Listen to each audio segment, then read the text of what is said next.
All right. Before we go to that, I'll get to the audit results in a second. But one of the things, one positive that we had in inventory is that our turns for February, so how much we used our material for February was 1.2. Our goal was 1. So we did it 20. You guys ran material through faster, 20% faster than what we even expected to happen. So that was great. So that's moved us ahead of the goal of 1 for every month. So that basically, if you think about it, we turned everything that we brought in that month, we turned out into parts. Okay, so 1 turn, so it'd be 12 turns a year. So that's a great number. So appreciate the hard work there. Then we also worked on the Kanban cards. Kanban cards for ISC will be, so what the process will be is that we have cards with pictures of part numbers on it. When we ship them, Manny and John will pull the cards, they will put them in a catalog, and when we get to a certain quantity, they will pull those cards, take them to the press to run that many parts, that many boxes, right?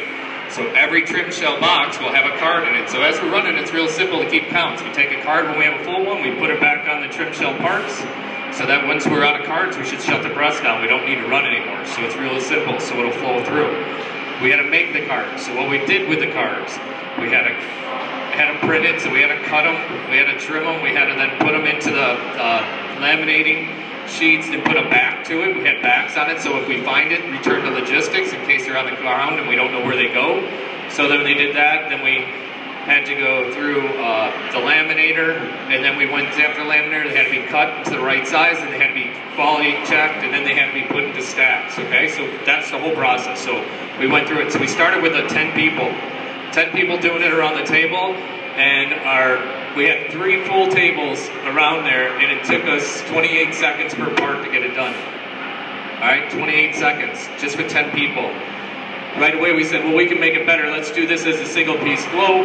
We went to 8 people, and we got it down to 26.3 seconds. We got it quicker and reduced the amount of floor space. We moved one of the tables out, part of the table, and we moved it around. Then we went to the third trial with seven people, and we ended up with 21 seconds, 21.6. So why not quit? We crushed it, right? Well, no, we can improve on improvement. So we talked about it some more. We went down to 4 people. All right, again, now from 10 to 4, and we went up to 22.5. All right, that didn't work, right? But we've learned what we had going on. Wasn't better, but it was still a lot better than 28 seconds with 10 people. Then we went down to 3 people, thinking that we had it figured out. So with 3 people, but we cut the floor space down to 30% now. Now we're down to 1 table. All right? And we actually went up to 25. Then we started looking at it, and they started taking every element, taking times at every element. How can we move things around and make it back so that we don't have to batch and we can utilize people? We went down to, did it again with 3 people, and also did a little bit of fixturing, so they slide through the laminator, and we were down to 20 seconds. So again, now we just beat the 21.6 seconds with 7 people. Now we did it with 3 people, we did it in 20 seconds. All right? So why not quit? Well, because we looked at it and ideas came up, like I think we moved it closer together, and because we started doing 3 per sheet, and then we got down to 16.7 seconds. All right? 16.7, then we tried another idea. It went down to 2 people. So now from 10 to 2 people. All right, 10 to 2, and we had 21.4. We went up. All right, didn't quit. We knew there was a challenge, so then we did 1 more, and we moved things around 1 more time for 2 people, and we were back down to 16.7 seconds. So from 10 people to 28 seconds a unit to 2 people at 16.7 seconds. Single piece flow works. This isn't, a lot of you have gone through this, we taped the boxes up, the blocks up so we can learn single piece. This was actually, we needed them, and we actually kept working on it until we got it done. And we could even went farther, we could have got done more if we actually started fixturing stuff, making stuff for it. And nothing, didn't cost us anything to get down to that cycle. It works. It absolutely works, okay? And it was more fun as we go. And don't sit here and say, well, that person did the same thing over and over. They didn't. We switched it around, so it was still the same process, but a different person at some points, because we kept changing the things and the elements around. All right, so it's a really big improvement. So it's when we're looking at it. So when you hear somebody say, "I'm sub-assembling, I'm putting pieces together," we don't want to do that, right? We just went through this. We really got to look at single piece flow, small batch, smallest batch we can to flow through to sell to the customers as quick as possible. All right. Obviously, you can see the number of whip parts. That's how much inventory in between each one. The less stuff that we have in between, the less we inventory, the less we lose, the less damage we get and everything else, right? So that's a positive too. So we want to make sure we're not carrying more inventory. All right, so it's not to do 30,000, put 30,000 on the shelf, do 30,000 of these, put those on the shelf, then bring them all back together and put them together, right? We got to figure out how to do single piece flow to get it to the customer. All right, we've been doing, Laura and Cheryl been doing auditing on the non-conforming. So Cheryl, do you want the results or your sheet first? Good morning.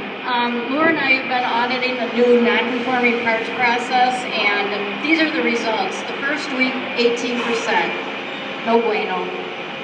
Second week, 55%, much better.